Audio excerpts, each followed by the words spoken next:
Hello everyone, आज हम लोग पढ़ने वाले हैं chapter 2 of geography, physical features of India. तो डिपेंडिंग अपॉन आप कहाँ रहते हो, हमें बहुत सारे फीचर्स देखने को मिलते हैं यहाँ पे इंडिया पे। कहीं पे प्लेन लैंड है या फिर हिली रीजन है, कहीं पे माउंटेन्स है, वैलीज है, प्लेटो है, डेजर्ट है, आइलैंड है। ये सारी चीजें हमें इंडिया में देखने को मिलती है। तो आज हम इन्हीं सब के बारे में बात करेंगे। हम बात करेंगे about the Himalayan mountains, the northern plains, the Indian desert, the peninsular plateau, the coastal plains और आइलैंड्स के बारे में। तो इन सब के बारे में पढ़ने से पहले हमें ये जानना जरूरी है कि ये सब आखिर शुरू कहाँ से हुआ। तो बहुत पहले हमारे पूरे कॉन्टिनेंट्स एक साथ थे और फिर धीरे धीरे विद टाइम ये एक दूसरे से अलग होने लगे। क्या आपको पता है हमारा इंडिया कहाँ है? ये रहा हमारा इंडिया, पर ये तो बहुत दूर है। यस, क्योंकि इसको जाके एशिया से मर्ज होना है। तो ये ऊपर की तरफ जब जाता है अपने रास्ते पे, तो यहाँ पे एक जगह से वोल्केनिक इरप्शन होता है, और जब इंडिया उसके पास से जाता है तो इंडिया पर भी वो वोल्केनिक इरप्शन होता है, जिसकी वजह से हमारे पेनिनसुलर प्लेटो बने थे, और उसके बारे में हम आगे पढ़ेंगे। और हमारा इंडिया ऊपर की तरफ जर्नी करता रहता है, एंड फाइनली जब वो एशिया से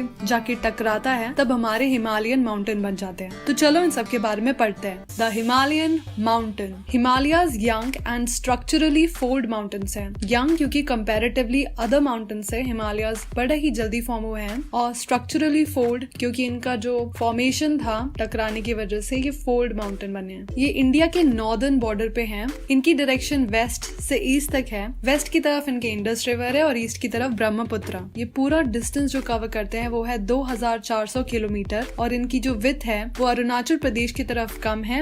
अरुणाचल प्रदेश की तरफ है 150 किलोमीटर और कश्मीर की तरफ है 400 किलोमीटर। हिमालयाज 3 पैरेलल रेंजेस में बने हैं। सबसे नॉर्दर्न मोस्ट रेंज को ग्रेटर हिमालयाज, इनर हिमालयाज या हिमाद्री कहते हैं। इस रेंज में सबसे बड़े माउंटेन पीक हैं, और ये पूरा साल बर्फ से ढके हुए रहते हैं, और इसमें बहुत सारे ग्लेशियर्स भी हैं। इनकी जो विड्थ है वो है 150 से 400 किलोमीटर, और इनका जो ऑल्टीट्यूड है वो है 6000 मीटर्स। इनके नीचे हिमाचल या फिर लेसर हिमालयाज की रेंज है। इनकी जो विड्थ है वो है 50 किलोमीटर ऑन एन एवरेज, और ऑल्टीट्यूड 3700 से 4500 मीटर्स है। सबसे साउथ की तरफ जो रेंज है वो है शिवालिक रेंज। इसकी विड्थ 10 to 50 किलोमीटर है और ऑल्टीट्यूड 900 to 1100 मीटर्स। एक और तरीका है जिससे हम इन माउंटेन रेंजेस को बांट सकते हैं, वो है एरिया वाइज। इंडस रिवर और सतलुज रिवर के बीच का जो एरिया है इसको कहते हैं पंजाब हिमालयाज। सतलुज रिवर और काली रिवर के बीच का जो एरिया है उसको कुमाऊं हिमालयाज कहते हैं, और काली और तीस्ता रिवर के बीच का जो एरिया है उसको हम लोग नेपाल हिमालयाज कहते हैं, और तीस्ता और दिहांग रिवर के बीच हिमालय का जो रीजन है इसे असम हिमालयाज कहते हैं। ईस्ट की तरफ हिमालयाज शार्पली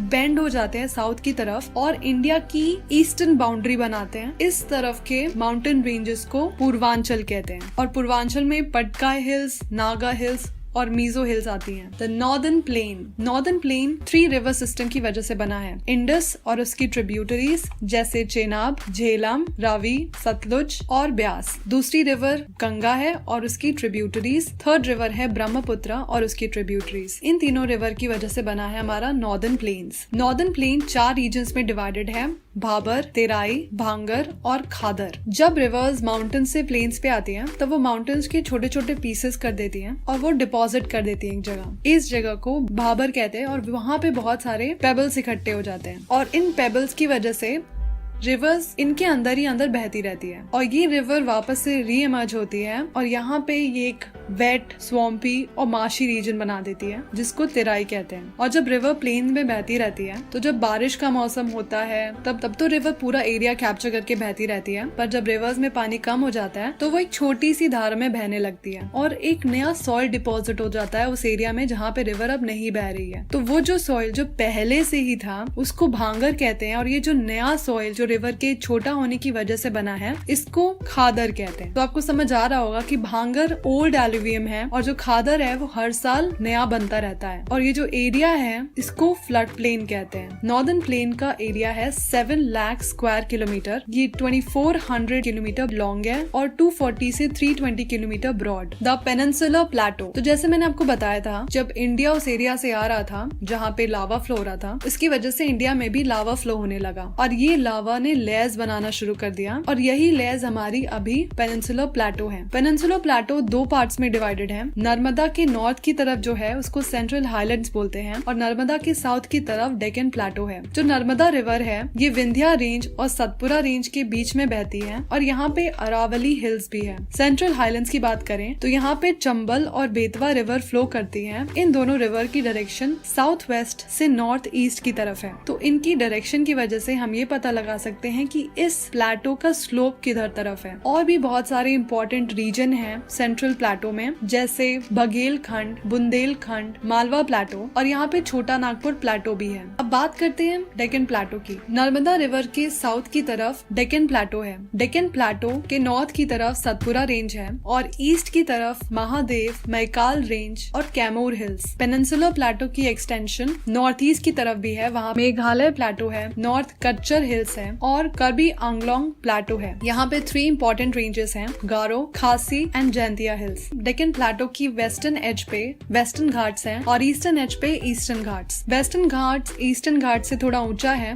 वेस्टर्न घाट्स की ऊंचाई 900 to 1600 मीटर्स है, वाल ईस्टर्न घाट्स की ऊंचाई 600 मीटर्स ऑन एन एवरेज है। और इसकी वजह से ज्यादातर डेक्कन प्लेटो की जो रिवर्स हैं वो बे ऑफ बंगाल की तरफ फ्लो करती हैं। वेस्टर्न घाट्स में ऊंचाई नॉर्थ से साउथ की तरफ बढ़ती रहती है। यहाँ की सबसे जो हाईएस्ट पीक है वो है अनामुडी, जो की है 2695 मीटर की। बात करें ईस्टर्न घाट्स की तो ये महानदी से शुरू होकर नीलगिरीज पे खत्म होते हैं। ये डिसकंटिन्यूअस है और इरेगुलर है, क्योंकि यहाँ पे जैसे मैंने बताया यहाँ पे बहुत सारी रिवर्स अपना डेल्टा बनाती हैं। ईस्टर्न घाट्स की सबसे हाईएस्ट पीक का नाम है महेंद्रगिरी और इसकी हाइट है 1501 मीटर्स। ईस्टर्न घाट्स की तरफ जो इम्पोर्टेंट हिल्स हैं वो है Javadi hills and Shevaroy hills. The Indian desert, Aravalli के वेस्टर्न साइड की तरफ इंडियन डेजर्ट है। यहाँ पे बहुत ही कम रेनफॉल होती है, बिलो 150 मिलीमीटर पर ईयर। बहुत ही कम वेजिटेशन होती है यहाँ पे। यहाँ की सबसे जो बड़ी रिवर है वो है Luni. The coastal plains, coastal plain Arabian Sea से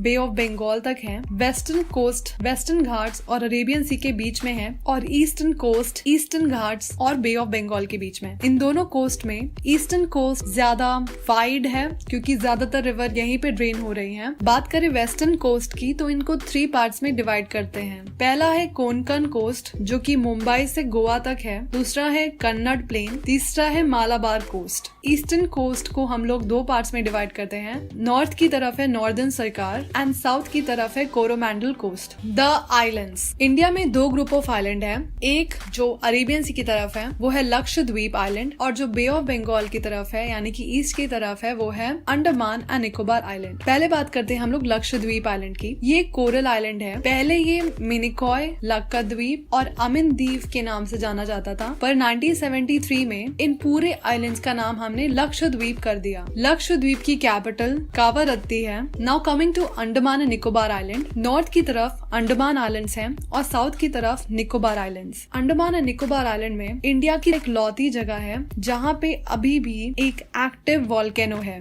ये बैरन आइलैंड में सिचुएटेड है। सो वी स्टडीड कि इंडिया में कितनी ज्यादा डाइवर्सिटी है। हमारे यहाँ माउंटेन से हमें पानी और फॉरेस्ट वेल्थ मिलती है। नॉर्दर्न प्लेन्स हमारी ग्रेनरीज है। प्लेटोज की वजह से हमारे यहाँ इतना ज्यादा मिनरल रिसोर्सेज है। कोस्टल प्लेन्स और आइलैंड्स की वजह से हमारी फिशिंग और पोर्ट एक्टिविटीज में मदद मिलती है। तो ये सारी चीज एक दूसरे को कॉम्प्लीमेंट करती हैं और हमारी इंडिया को एक बहुत ही खूबसूरत देश बनाती हैं। So it's the end of the video guys. अगर आपको अच्छा लगा तो give it a big thumbs up. अगर आपको कोई भी प्रॉब्लम हो then comment down below and thank you for watching. Bye.